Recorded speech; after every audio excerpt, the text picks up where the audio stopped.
This is Hashtag History, episode 78. I'm Rachel. And I am Leah. Whoa. Hey. I'm special. Last week, we started a two-part series on Lance Armstrong, the only professional cyclist to win 7 Tour de France titles, all before it was revealed that he had been using performance-enhancing drugs in every single one of his Tour de France wins from 1999 to 2005. Naughty Lance. Yeah, so I definitely recommend checking out last week's part 1 episode if you have not done so yet, because it really lays the context for where we are headed with this week's episode.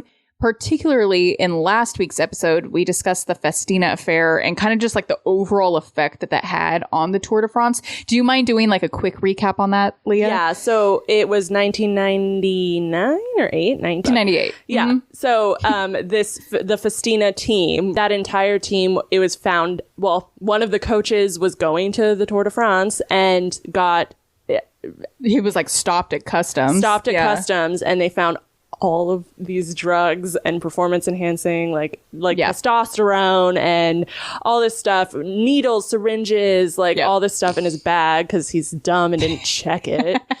And then it opens up this can of worms where they go back to the Festina offices and they find even more drugs and more information on this is when we dope all of our team members and when and what to give them and how much. Exactly. And then it again opens up a can of worms where because of that, it's found out that other teams and other riders are also doping. And it's like a systemic issue. That's exactly it. And it was that led to the creation of the World Anti-Doping Agency and it just had an overall huge effect on professional sports, especially the Tour de France. So that's exactly it. And that's the world that Armstrong threw himself into when he competed and won his first Tour de France the following year in 1999. Mm-hmm. So we're going to start in 1999 this week, and then we're going to go all the way through his 6 other Tour de France wins and the downfall of his empire, I guess you could call it. Yeah. As his doping scandals would be revealed. But first, let's have a drink. Let's drink. I'm Rachel. And I'm Leah. And this is Hashtag History. It's a podcast for both history nerds and history haters alike, where we dive into history's greatest stories of controversy, conspiracy, and corruption.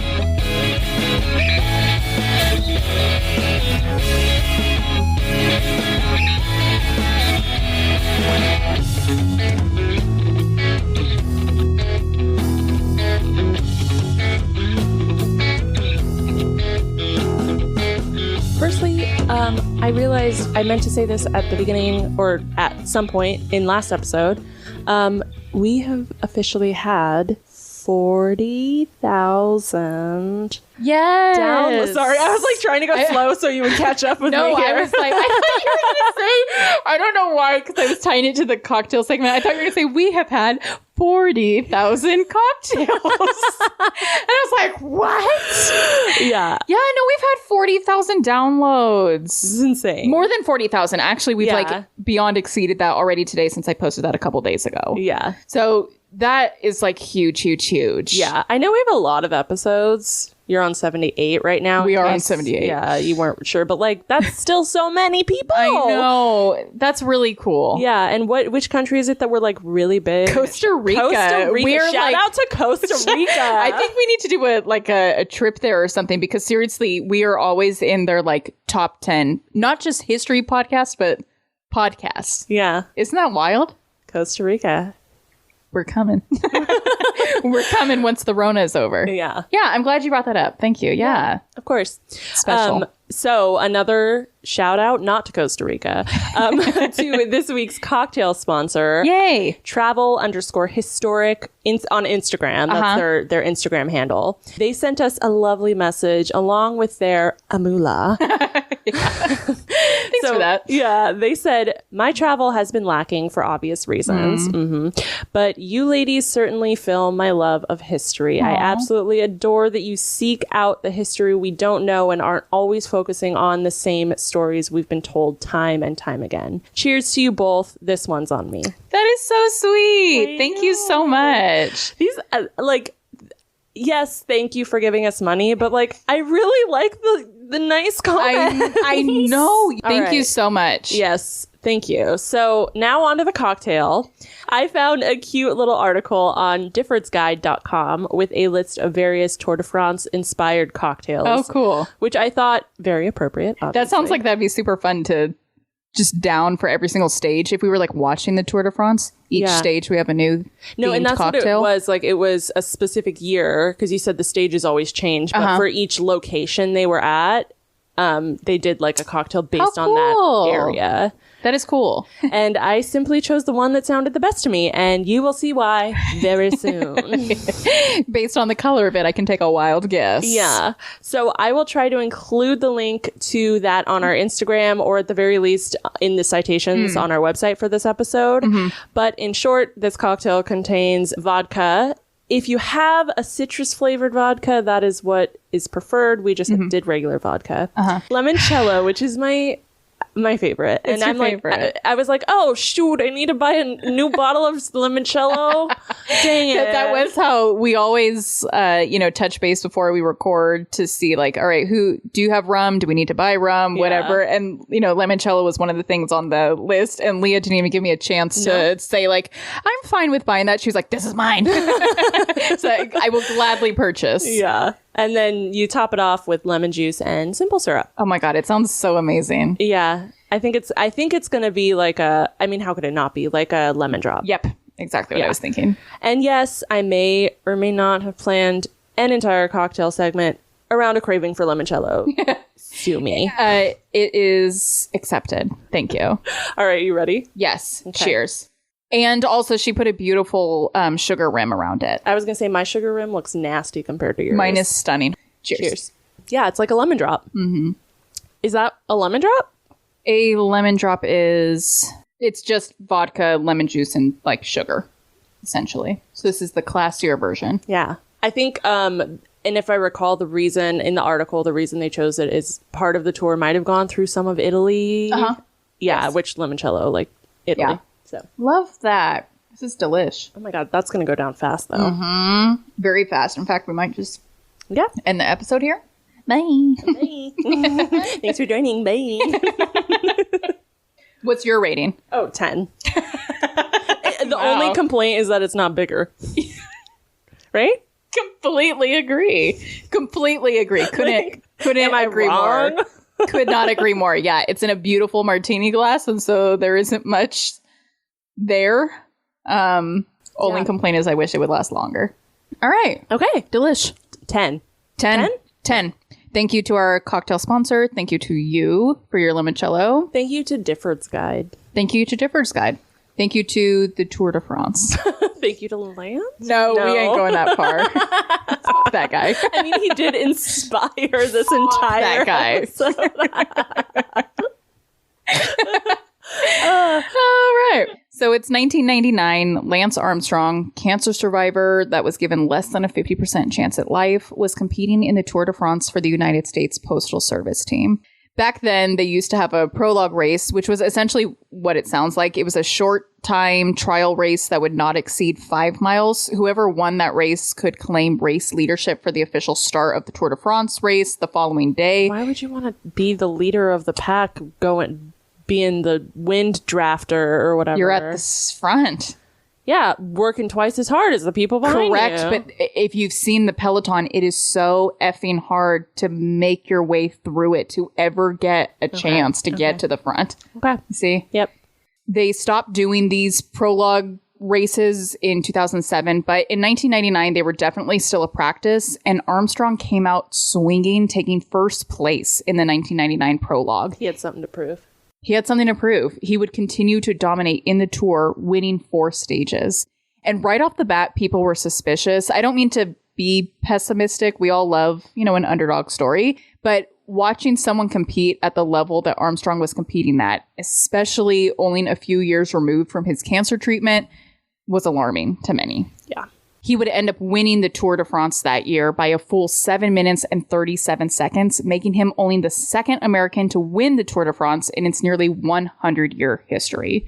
Further fueling the skepticism, Armstrong was tested during the race, and it was widely reported by the media that officials had found a banned substance in his system, cortisone. And this here is like such a wild story. So we, of course, know now that he was using it intramuscularly as a performance-enhancing drug. But at the time, several legal products, such as eye drops or creams, contained cortisone. The particular type of cortisone that Armstrong had injected could have been used in multiple ways or in a multitude of products. So he was able to easily brush this scandal off. He responded to the allegations that the only reason cortisone had been found in his system was because he was using a cortisone cream for saddle sores, something that was allowed. It's embarrassing. I mean, it's sort of embarrassing, but also you sit on a bike all day. I'm sure they all have them. It's expected, yeah. Again, it is only because he was using this particular type of cortisone that he was able to lie and get away with it. Had he used the kind that could only be injected, which was a thing at the time, he would have been screwed. So he's being smart with the drugs he's inserting. Oh, he's clever. His body. He is clever, all right. We, of course, now know with retroactive testing that in addition to the cortisone, Armstrong's urine samples would also produce EPO. But still, in 1999, despite the World Anti-Doping Agency, or WADA's, presence, there still was not reliable testing in place to detect EPO. Other skeptics would say Armstrong won not because of doping, but because the two leading champions in the cycling world, Italy's Marco Pantani, whom we talked about a little bit last week, and Germany's Jan Ullrich, did not compete in the 1999 Tour. Regardless of the skepticism, Americans were by and large overjoyed. When Armstrong returned to Austin, Texas, there was a huge hometown parade. He was on talk shows. He made it on the Wheaties box. He and his wife, Kristen, were expecting their first child. What more could you ask for? Not doping. That little thing. Not a little cheating. Yeah, that could be something you could ask for. Like we talked about in last week's episode, Armstrong really transcended the sport. Cycling was largely a European sport. Before 1980, there weren't even Americans competing in the Tour de France. That's kind of crazy to me. That is crazy. Before 1980, there weren't even Americans in the Tour. Yeah. When American George LeMond won the Tour in 1986, he wasn't just the first American to win the Tour. He was also the first non-European to win the Tour.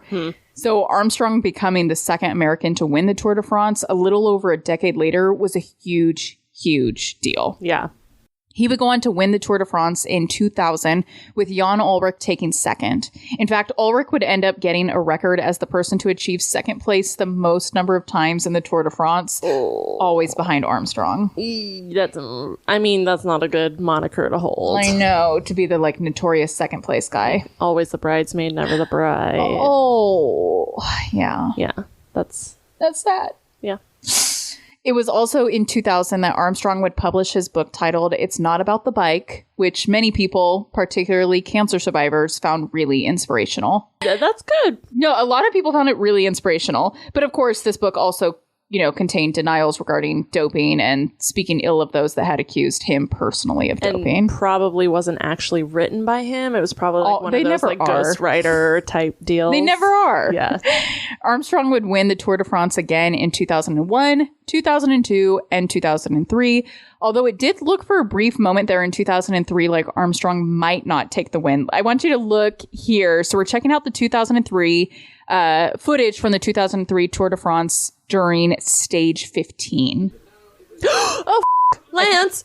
Oh, he hit someone. He caught her handbag. Yeah. Well, get your shit out of the route. Yeah, I'd be pissed. I'd be pissed at that spectator. But yeah, her souvenir handbag was too far out. His right handlebar ends up catching. Could you imagine being that woman?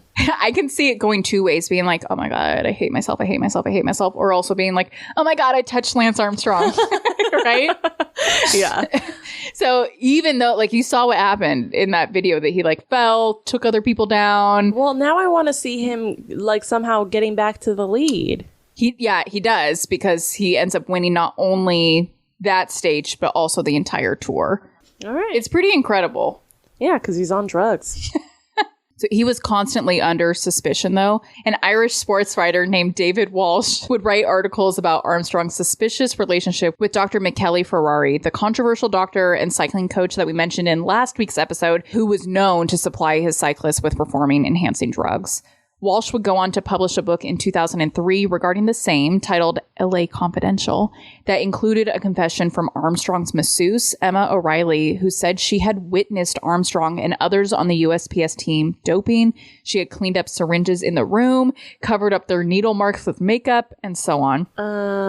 Yeah. In typical Lance Armstrong fashion, he sued O'Reilly for defamation and attempted to discredit her publicly by calling her an alcoholic and a whore.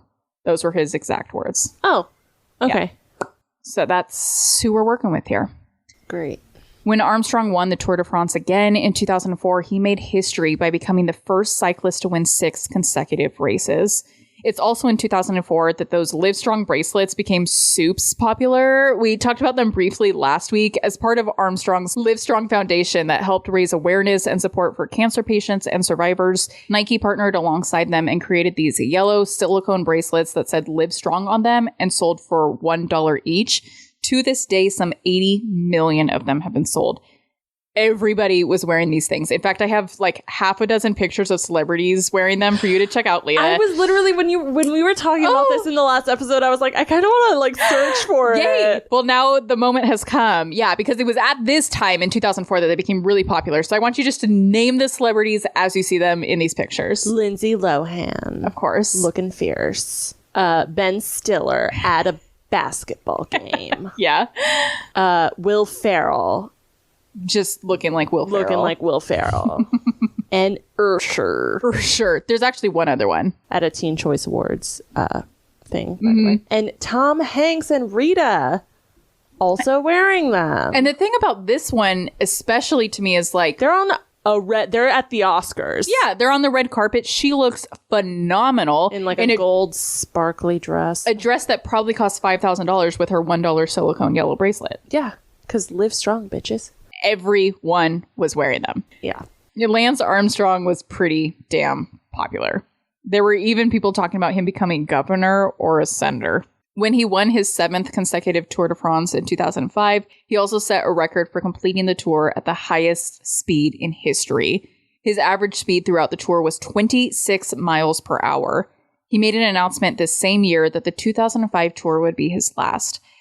I do find it interesting that it was this same year, 2005, when he chose to retire, that a French newspaper started reporting that Armstrong's 1999 samples from the very first tour that he won had been retested, which was also, remember, the same year when it had been found that he had cortisone in his system, and that this retesting had proved that he had been doping. We're reading for book club Catch and Kill by Ronan Farrow, and this reminds me a lot of it, where it's like the people that these like investigative articles are about, they know. Like, they know that you're doing an article about them. Oh, they always know. Yeah, that's a great reference, because, in that book, it's like Ronan Farrow is just kind of doing a little bit of snooping and a couple little interviews, and Harvey Weinstein and his entire team know instantly that he's doing a story on him. So, of course, Lance is going to be like, this has to be my last year. Hey, hopefully I win 7 by the end of this year, and... Yep. Exactly. It's no coincidence. Yeah. Regardless of all this, Armstrong continued to deny these allegations. In fact, during his 2005 winning speech, he said to all the critics, "I'm sorry you can't dream, and I'm sorry you don't believe in miracles." If you need a classic example of gaslighting, here you go. Truly. Yeah. I'm sorry that you don't believe in miracles. I have no comment. I know. Well, I have nothing beyond saying that is a clear example of gaslighting. While Armstrong was enjoying retirement, hanging out with his best buddies like Jake Gyllenhaal and Matthew McConaughey. Sorry to ruin it for you. And he was also at this time divorcing his wife and mother of 3 children, and then immediately thereafter going on to date musician Sheryl Crow. No. Sorry to ruin them all for you. She's upset. This is the most upset she's been this whole episode. Let's check out what was going on in the world of cycling and doping, because things are about to get cray.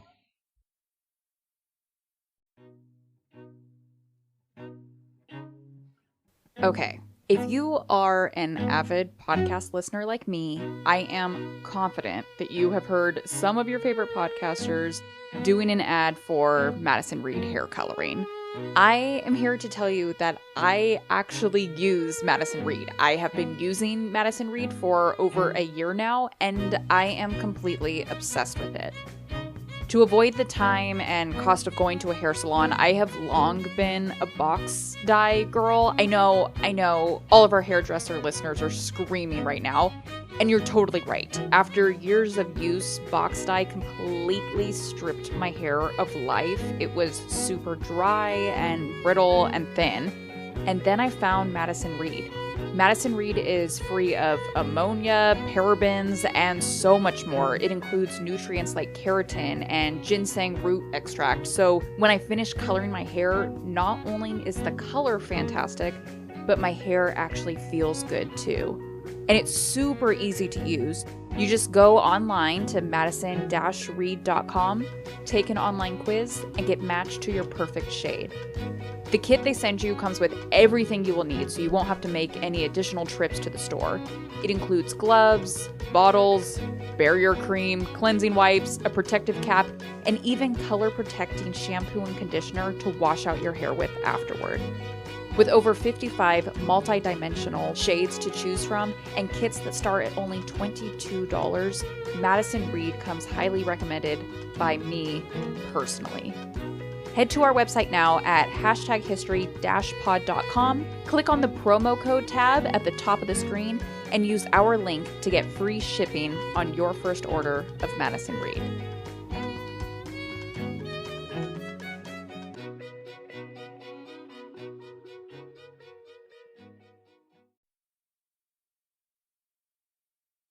In 2006, an operation titled Operation Puerto was conducted to look into Spanish sports doctor Eufemiano Fuentes. After having been implicated in a blood doping scandal, Spanish police forces arrested Fuentes and, upon raiding his place, found thousands of doses of steroids and blood transfusion machines.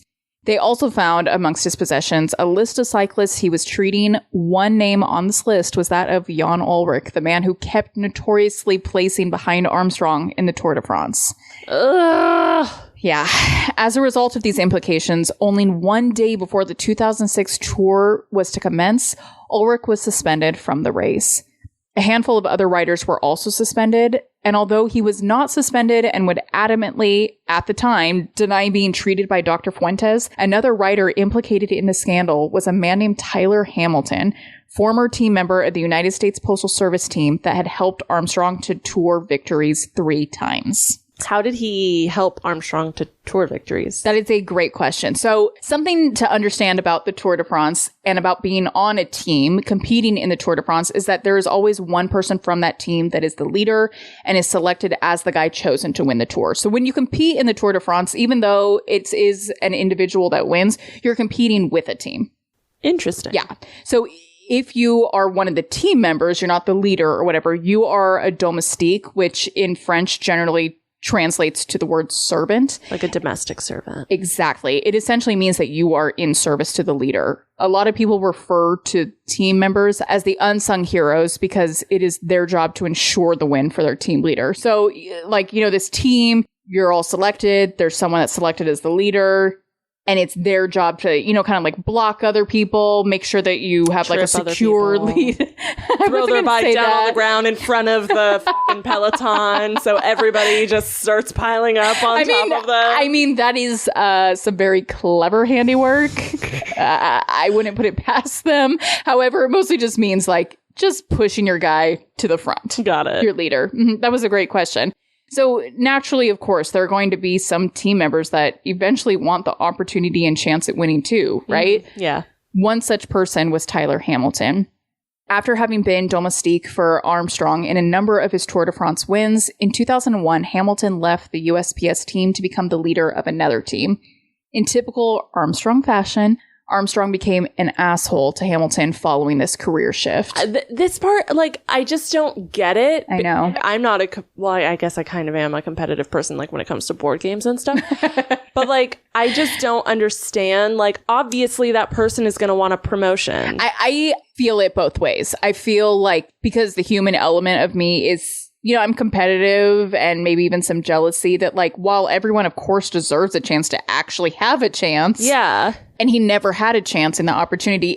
I'm saying, like, years removed, I can say, like, of course you made that decision for yourself. Yeah, I and guess for your career I'm development. not involved at all. I'm looking in from an outsider's perspective. I could see the jealousy aspect of Armstrong, but the thing that gets me is, like, he's won 6 races he's won 6 of them at this point. So like, there's literally no opportunity for the people, your domestiques, to, like, there is no opportunity. That's part of their role when they come on, when they're, like, contracted, is you're not winning this thing.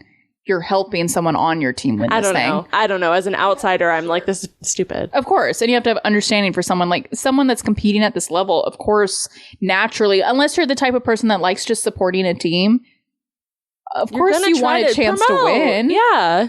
And you don't have that chance if you are on a team not as the leader. Yeah. So Hamilton, he does move over to another team. He becomes the leader. Armstrong's an asshole to him. Regardless, Hamilton competed in the Tour de France as the leader for a number of races, even competing and finishing in 4th place in the 2003 Tour de France, despite the fact that he had broken his collarbone during the first stage of the race. Oh. Wild.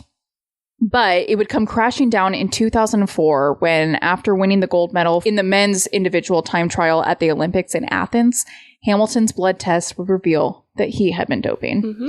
The following year, in 2005, the same year that Armstrong would retire from professional cycling, the United States Anti-Doping Agency would come after Hamilton and suspend him from the sport for 2 years. Although it has been denied, there has been some speculation that perhaps Armstrong, with his power, influence, and connections, was the one to encourage the U.S. Anti-Doping Agency to go after Hamilton. Ugh. It didn't help that at the same time, a lot of information was being revealed through legal discovery.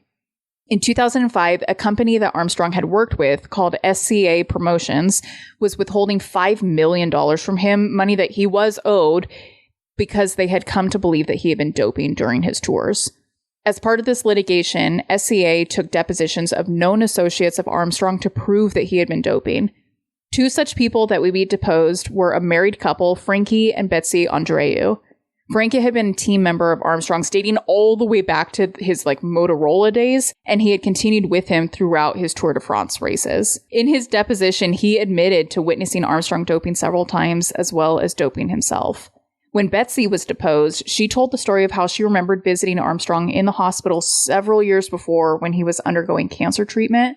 She said a doctor came in the room for a consultation. She, of course, offered to leave, but Armstrong told her, no, it's cool. You can stick around. During this consultation, she heard when the doctor asked Armstrong if he had ever used any performance-enhancing drugs, to which Armstrong nonchalantly responded, yeah, and then started listing them off. Growth hormone, cortisone, EPO, steroids, and testosterone. And this was a question that I was going to ask during the first part that I didn't, because I thought you would get to it, is did he disclose this to his cancer doctors? And were they in the know of all the things that he had done? Great question. So we have this story that Betsy Andreu told, and I am inclined to believe her. Yeah. But throughout this, the discovery that occurred during this litigation, there were no medical records that proved that this encounter ever occurred. His doctors never corroborated her testimony. I'm inclined to believe her. But there was nothing else to corroborate it. Yeah, because if I'm a doctor treating a professional athlete, I could definitely see feeling pressure to not include that in the chart and in the medical records and everything. Totally. Yeah. Armstrong denied these allegations. Surprise! And like I kind of already said, without any other witnesses really to corroborate the testimony, Armstrong would eventually be awarded a $7.5 million settlement. He would say of the settlement, "It's over. We won. They lost. I was yet again vindicated." Ew. I know. He's gross. And of anyone who asked, Armstrong would call Betsy a, quote, crazy bitch. The Andreus would also report receiving threatening messages on their answering machine. The depositions were obviously part of a court case that, was intended to remain sealed, but when they were released, the Los Angeles Times dropped a huge article about it in 2006. This article was pretty damning. It would state that expert witnesses interviewed as part of the SCA litigation had confirmed that Armstrong's samples provided, at least in his 1999 tour, were consistent with someone that was doping. The article would also include an instant messaging string between Frankie Andreu and another cyclist on the team in which they openly admitted to doping during the tour. And although the SCA case would end up being ruled in favor of Armstrong, this LA Times article would really begin to plant doubt in the public's mind in relation to his doping denials. If doping is raised into question so many times, that's your answer. There's a reason for that. Yes. What is the phrase? No smoke without fire? Yeah. They're all just being haters. They're just jealous. Exactly. It was also in 2006 that the Floyd Landis scandal would begin. Landis, a professional cyclist, had been on Armstrong's team during the 2002, 2003, and 2004 tours. In 2006, the year after Armstrong had retired, Landis joined the Phonak team as the leader in an attempt to win the Tour de France for himself.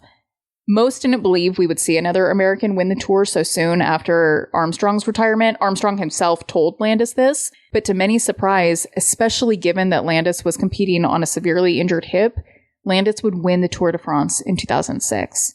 But only a few days after his victory, the Phonak team announced that Landis's blood samples had come back positive for performance-enhancing drugs. This is like, tell us all that's time, right? Yeah, for sure. Like they all do, Landis denied the allegations and asked them to test his backup sample instead. So they did, and the backup sample also tested positive for performance-enhancing drugs. I love that he had the hubris to say my backup one will be fine. Well, the other thing I think we have to remember is in 1998, so only what 6 or 7? What is math? What is math? Yeah, 8-ish years. 8 years prior to this, that wasn't they would test drugs and it was up in the air, definitely, and things would come back negative, even though we later found out they were positive. Because testing and science hadn't gotten that far. So I could see being cocky about it and be like, oh no, just test my secondary sample. That is really good perspective. In addition to these people are professionals and they're very clever, and they know, the doctors are too. They know when to dope, when not to dope, when you're going to be tested, when you're most likely not to be tested. So I do see your point that he maybe could have had a shot with his backup sample. Yeah. Yeah. So Landis was stripped of his win and would be banned from professional cycling for 2 years. He attempted to return to cycling the minute that he could, but no one took him seriously at this point. He struggled to find a team and sponsors after his doping scandal. Yeah. So that made it hurt all the more when in 2009... So fresh, so fine, you wish you were 9. Again, someone's graduating class. Lance Armstrong announced that he was returning to cycling and would be competing in the Tour de France again. He began working with Michele Ferrari again, a relationship we discussed, in our part 1 episode. Ferrari warned Armstrong that if he crossed the finish line and if he placed in the race, there would be no way to conceal that he had been doping. It just wasn't possible to be away from the sport for so long and to return as a winner without assistance of performance-enhancing drugs. Yeah. In fact, when Armstrong announced his return, former Tour de France director Jean-Marie Leblanc wrote an open letter to him in which he said, if you don't mind reading it, Leah. Yeah. Us former riders generally have respect for winners, but that's not always the case with the public and above all the media, who have heavy suspicions about you. The hounds will be let loose. Column inches will be written. Images repeated and debate sparked about the one word which has petrified our passion over the past 10 years. Doping. Armstrong would win 3rd place at the 2009 Tour de France. He founded the Radio Shack team in 2010 and would compete as their leader the following year in the Tour de France, but would finish in 23rd place. All of these lancers are I know, relics of the past. I know. If nothing screams Motorola, Radio Shack. Oh, yeah. All of it. Yeah. In 2011, he officially retired from cycling at the age of 39. It continues to be a debate if Armstrong was clean in his last 2 tours. He insists that he was, but very few people believe that. Yeah. To see the ease at which Armstrong seemingly returned to the sport after his own doping rumors had been circling for a decade really pissed Floyd Landis off. In spring of 2010, Landis had had enough. He sent out a series of emails to officials in the cycling world, as well as those in the anti-doping organizations, in which he admitted himself to doping from 2002 to 2006. In these emails, he also implicated several of his former teammates, which included none other than Lance Armstrong. In fact, he alleged that he himself had not begun doping until 2002, the first tour that he competed in on Armstrong's team. He alleged that he had not only witnessed Armstrong doping, but that Armstrong was the instigator and the one encouraging the rest of the team to do the same. Yeah, I can see that. Mm-hmm. He's a bully. Yeah. He also alleged that Armstrong had paid off the governing body of cycling, UCI, to ignore his positive blood test.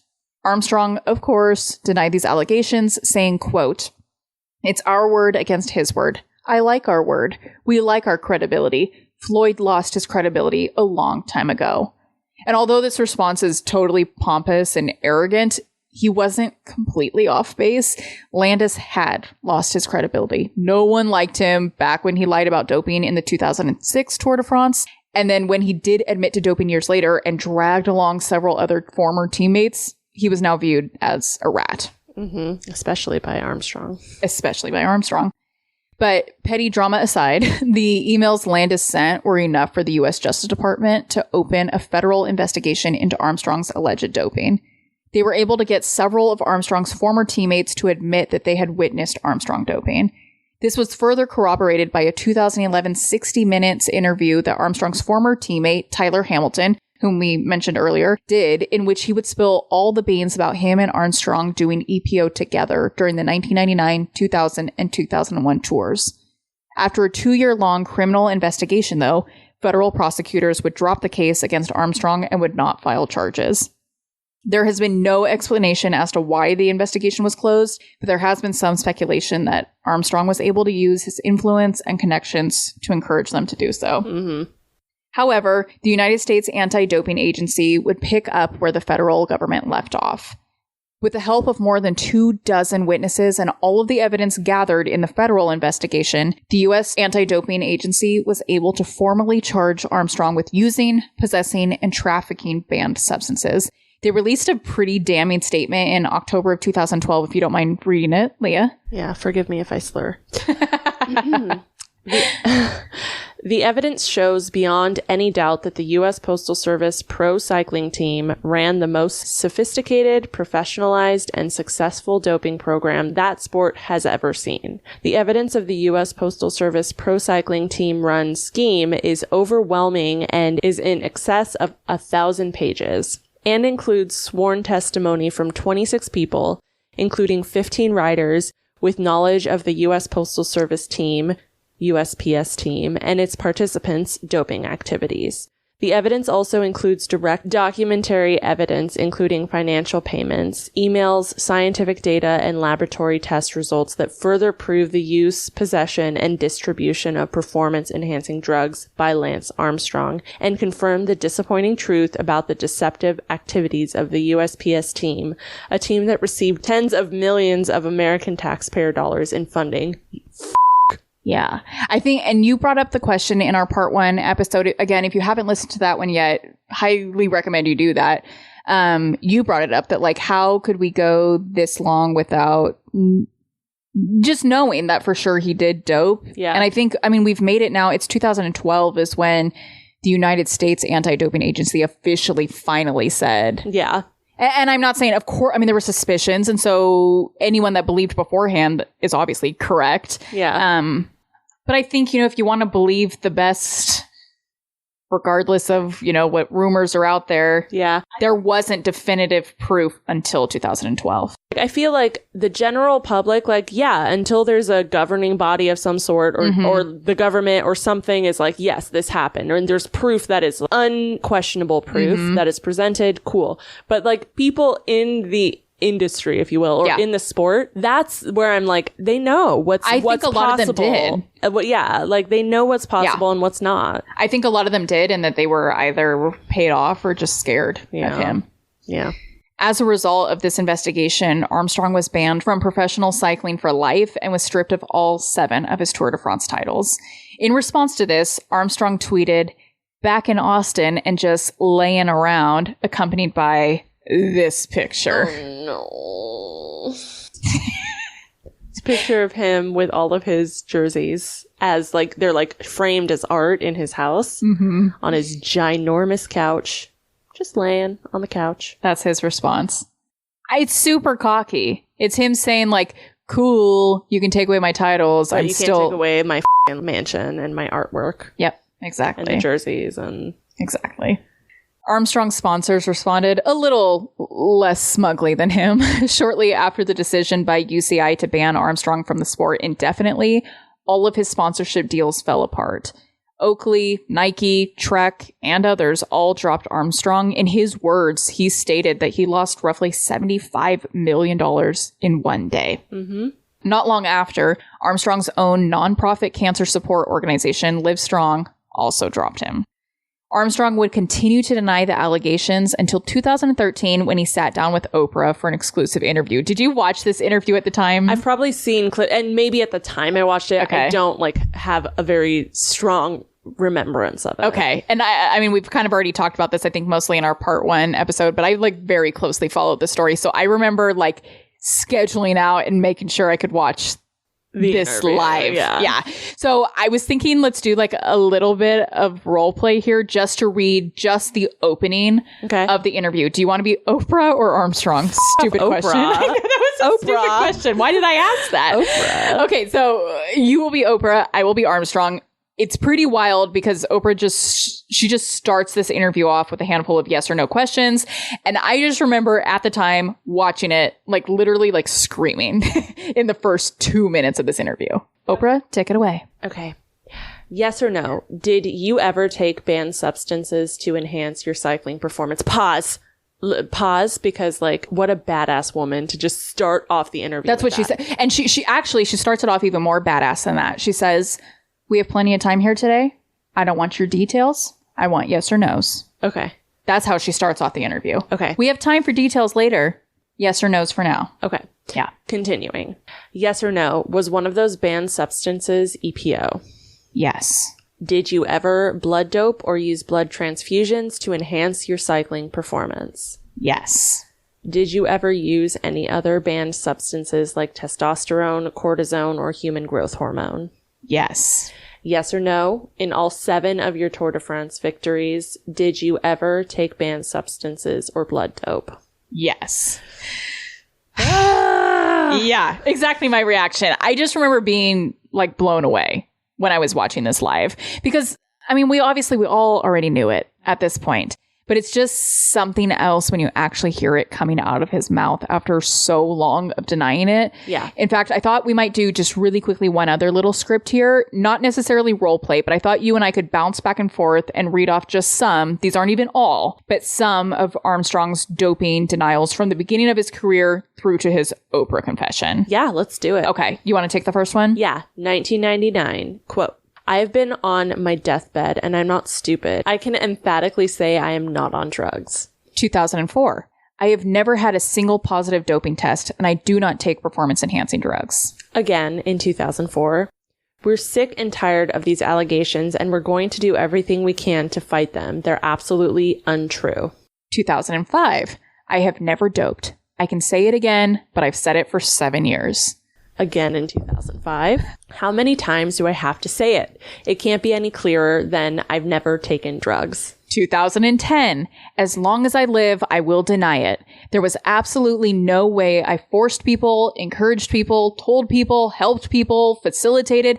Absolutely not. 100%. And 2011. 20 plus year career, 500 drug controls worldwide, in and out of competition, never a failed test. I rest my case. Again, at this point, we all knew the truth.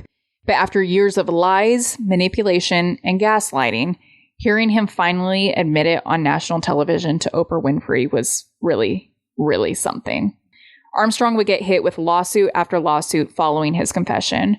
In 2013, the U.S. government joined a whistleblower lawsuit Floyd Landis had initiated in which he claimed that Armstrong had defrauded the federal government.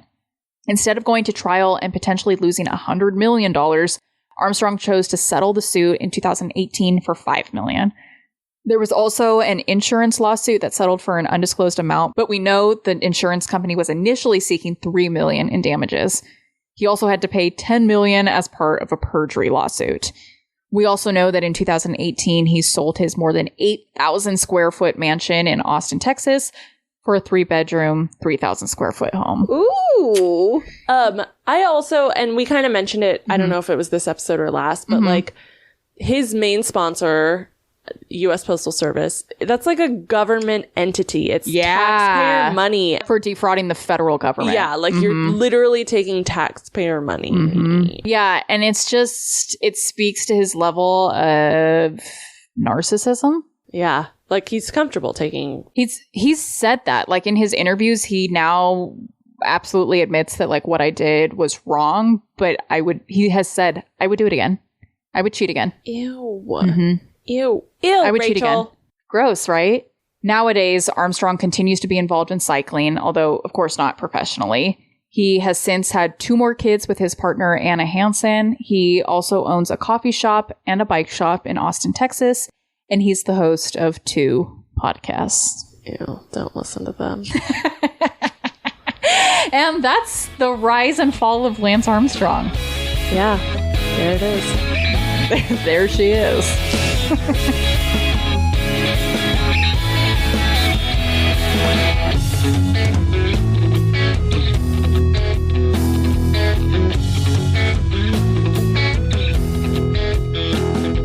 Thank you all so much for listening to this episode of Hashtag History. We will share the pictures we discussed in this episode to our Instagram, and all sources used to put together this episode can be found on our website at hashtaghistory-pod.com. Subscribe to us on whatever podcast platform you use, share about us with your family and friends, and we would love it so much if you would give us a rate and review on Apple Podcast. Be sure to check us out on all of our socials. You can find us on Instagram at #history_podcast, on TikTok at #history, and on Twitter if you want to follow an unenthusiastic, uninvolved, archived podcast. You can find us on there at #history_. That's the perfect way to describe it. And we would love it so much if you would come join our Patreon. We have a lot of fun over there. It's only $1 a month, and if you join the Patreon, it goes directly to supporting our books and booze supply. And for you all, we make sure you get access to behind the scenes content. We drop weekly #hangout episodes. We mail you cards and stickers, 15% off merchandise, all the good stuff. All the goods. All the goods. Thank you. Thanks. Bye.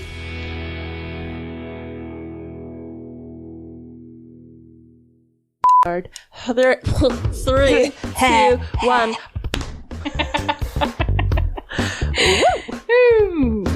I don't feel that one. I thought I was expecting to. Ditto.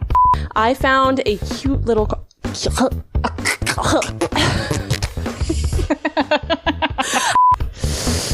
Ow, God. I know they're wearing cups, but like they're dicks, man. But like they're dicks, man.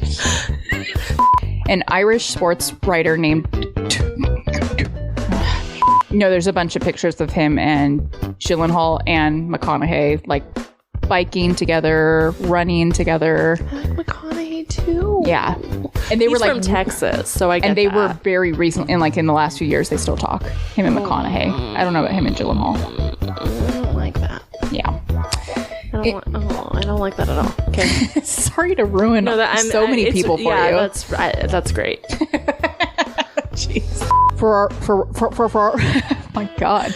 Open room. A open rumors.